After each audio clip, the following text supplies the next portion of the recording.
watu 25. Pendekezo la usitishwaji vita latolewa kwa Marekani na Iran. Na rais wa Korea Kusini aiomba radhi Korea Kaskazini baada ya maafisa wake kurusha droni katika anga ya Pyongyang. Habari kamili. Teheran. Marekani na Israel zimeendelea kuishambulia Iran leo Jumatatu na kusababisha mauaji ya watu 25, huku jamhuri hiyo ya Kiislamu ikijibu kwa kuvurumisha makombora dhidi ya vituo vya Israel na Marekani katika mataifa jirani ya Ghuba.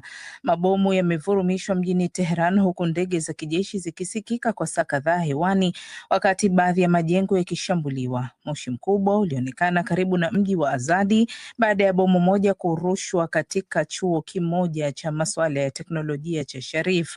Waziri wa ulinzi wa Iran amesema miongoni mwa waliouawa katika mashambulizi ya leo ni mkuu wa ujasusi wa kikosi cha walinzi wa mapinduzi ya Iran IRGC Meja Jenerali Majid Khademi. Israel kupitia waziri wake wa ulinzi Israel Katz imetangaza pia mauaji ya Khademi na ikasema itaendelea na mashambulizi yake ikiwalenga viongozi wa utawala iliyouita wa kigaidi. Kama tulivyosema awali, ikiwa mashambulizi ya makombora dhidi ya raia wa Israel yataendelea, Iran italipia gharama kubwa. Tutashambulia na kusambaratisha miundombinu yake ya nishati na uwezo wa kushambulia wa utawala huo wa kigaidi. Kwa pamoja, tutaendelea kuwalenga viongozi hao magaidi na kushambulia maeneo ya kiusalama na ya kimkakati kote Iran. Haya yanajiri wakati Iran ikiushambulia mji wa Haifa nchini Israel. Watu wawili waliouawa walipatikana chini ya vifusi vya jengo lililoporomoka. Hadi sasa bado waokoaji wanaendelea na shughuli ya kutafuta miili pamoja na manusura. Cairo. Marekani na Iran zimepokea rasimu ya pendekezo la usitishwaji mapigano kwa siku 45 pamoja na kufunguliwa kwa mlango bahari wa Hormuz, hii ikiwa ni kulingana na maafisa waliozungumza na vyombo vya habari ambao hawakutaka majina yao yatajwe. Shirika la habari la The Associated Press limesema pendekezo hilo liliwasilishwa na wapatanishi kutoka Misri, Pakistan na Uturuki na lilitumwa usiku wa jana kwa waziri wa mambo ya nje wa Iran Abbas Araghchi pamoja na mjumbe maalum wa Marekani katika eneo la Mashariki ya Kati Steve Witkoff. Iran na Marekani bado hazijasema lolote juu ya pendekezo hilo, lakini afisa mmoja wa Iran ameliambia shirika la habari la Reuters kuwa nchi hiyo haitoufungua mlango bahari wa Hormuz kama sehemu ya makubaliano ya usitishwaji mapigano na wala haitokubali kuwekewa muda maalum wa kulipitia pendekezo hilo. Ripoti hiyo ya mpango wa usitishwaji mapigano inajiri baada ya rais wa Marekani Donald Trump kutoa muda wa mwisho wa kesho Jumanne kwa Iran kufungua mlango huo muhimu wa Hormuz au miundombinu yake ya nishati ishambuliwe vibaya. Odessa. Mashambulizi ya Urusi kusini mwa mji wa Odessa nchini Ukraine yamewaua watu 3 wakiwemo mtoto wa miaka 2 na kusababisha pia umeme kukatika mjini humo. Kampuni kubwa kabisa ya kibinafsi ya nishati nchini Ukraine, DTEK, imesema zaidi ya watu 16,000 wameachwa bila umeme kufuatia shambulizi hilo.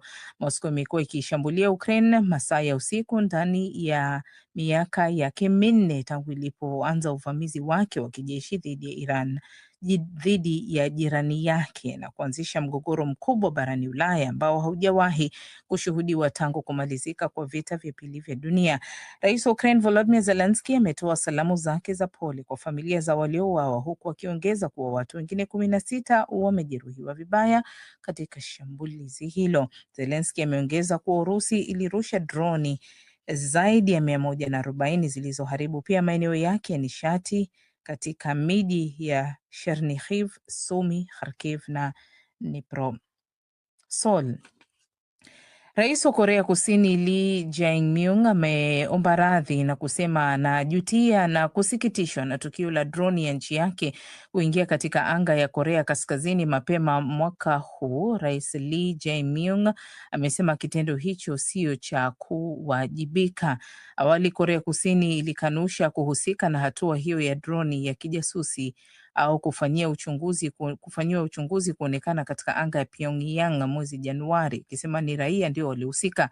Lakini Lee amesema uchunguzi uliofanyika baadaye ulibaini kuwa maafisa wa serikali walihusika katika kitendo hicho. Mwezi Februari, Pyongyang ilionya kuwa itajibu vikali iwapo droni zaidi zitaonekana katika anga yake, hali iliyoifanya Korea Kusini kuanzisha mara moja uchunguzi na kubaini kuwa maafisa kadhaa wa serikali yake walihusika. Na huu ndio mwisho wa taarifa ya habari kutoka idhaa ya Kiswahili ya DW Bonn. Mimi ni Amina Abubakar. DW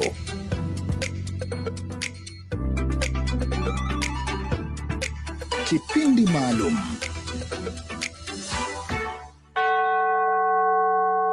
Siku hii ya Ijumaa ni siku muhimu kwa waumini wa dini ya Kikristo ambao wanaamini kuwa ni Ijumaa ya mwisho kabisa ya Yesu Kristo kuwepo duniani. Hii ni siku ambayo wanaamini Kristo alipitia mateso msalabani, alisulubiwa, akafa na kisha kazikwa ili tu kuwaokoa wenye dhambi. Kwa mantiki hiyo, kwa Kristo wanaamini siku hii ni siku muhimu kwao, kwa sababu kama damu ya Yesu Kristo isingemwagika msalabani, basi wasingepata ondoleo la dhambi zao. Makala hii maalum inaangazia siku hii muhimu, lakini ikijikita zaidi katika vijana ambao kwa sasa wamekuwa wakitegemea kupata maandiko ya kiroho ya Kikristo kupitia mitandao ya kijamii, hususan kwa kutumia simu zao za mikononi.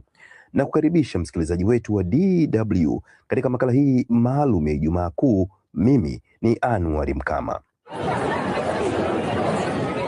Kwa sasa si suala la ajabu kumwona mtu akiwa anasikiliza mahubiri au anaimba nyimbo za Injili kwa kutumia simu yake ya mkononi. Awali, kitendo hiki kilichukuliwa ni utovu wa nidhamu na kukosa heshima katika nyumba za ibada. Lakini teknolojia ya mawasiliano imebadili kabisa mtazamo huo. Moses Sawile ni mtengeneza maudhui ya kiroho katika mitandao ya kijamii. Inasaidia kuwafikia vijana wengi. Kama tunavyojua, teknolojia inasaidia kuwafikia vijana wengi kwa wakati mmoja, tofauti na ile mpaka mtu aende kanisani akajifunze kitu fulani pale, lakini akiwepo kokote anaweza kufungua application au mfumo akaangalia namna gani ambavyo mahubiri gani au shuhuda mbalimbali kutoka kwa watu. Lakini kitu kingine, mfano mzuri, mimi mwenyewe nina application yangu ya kidini ambayo inaenda kusaidia. DW Kipindi maalum. Wakristo kote ulimwenguni wanakusanyika leo kusherehekea Yesu Kristo kushinda mauti na dhambi. Tusipigane, ule umoja unakuja na unaonekana vyema siku ya leo na siku zingine. Sherehe hizo zinajikita katika kufufuka kwake, ambalo ndilo jiwe la msingi wa imani ya Wakristo na chanzo cha imani. Watu wangetumia muda huu wa Pasaka kuweza kupata muda mchache wa kuangalia kuhusu majirani wenzao. Ile tamaa ambayo imekuwepo ya kwamba lazima mtu awe mbele bila pasi kumjali mwenzake si nzuri. Jumatatu ya Pasaka ni ushindi kwa Yesu Kristo aliyefungua njia ya uzima wa milele. Kwa sababu neno la Mungu haibadiliki, najua ya kwamba mambo yote itakuwa sawa. Tusali kwa amani na imani, tushirikiane kwa njia zozote zile kama Wakristo.